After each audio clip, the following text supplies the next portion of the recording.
السلام علیکم۔ ہم آکسفورڈ کی اردو کی کتاب بلبل کا ایک سبق دیکھنے جا رہے ہیں، اور پہلے اس کو پڑھنا سیکھیں گے، اور ساتھ ساتھ اگر کوئی بات مشکل ہوگی تو اس کو سمجھتے بھی جائیں گے۔ تو شروع کرتے ہیں۔ سبق کا نام ہے تصویریں۔ ساجد کو تصویریں بنانا بہت پسند تھا۔ دیکھیے، جب اس طرح سے بہت آئے گا تو آپ کو بولنے میں بھی اس پہ زور دینا چاہیے۔ ساجد کو تصویریں بنانا بہت پسند تھا۔ دیکھیں، ساجد کو تصویریں بنانا بہت پسند تھا، ایسے بولنے میں مزہ نہیں آئے گا۔ ساجد کو تصویریں بنانا بہت پسند تھا، وہ ہر جگہ تصویریں بنا ڈالتا تھا۔ دیکھیے میں کس طرح سے بول رہا ہوں، ہر جگہ کو کھینچ کے بول رہا ہوں۔ تو اس طرح سے ہم جو بات اہم ہوتی ہے اس کو ذرا زور لگا کے پڑھتے ہیں۔ ساجد کو تصویریں بنانا بہت پسند تھا، وہ ہر جگہ تصویریں بنا ڈالتا تھا۔ دیواروں پر تصویریں، دروازوں پر تصویریں، فرش پر تصویریں، کتابوں پر تصویریں۔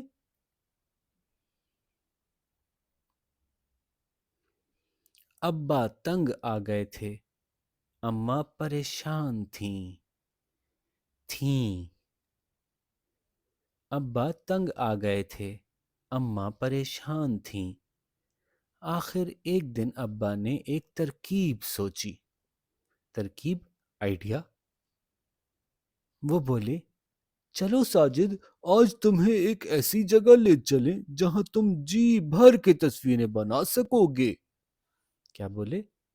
چلو ساجد، آج تمہیں ایک ایسی جگہ لے چلیں جہاں تم جی بھر کے تصویریں بنا سکو گے۔ جی بھر کے کا کیا مطلب ہوا؟ بہت ساری، جتنا دل چاہے اتنی۔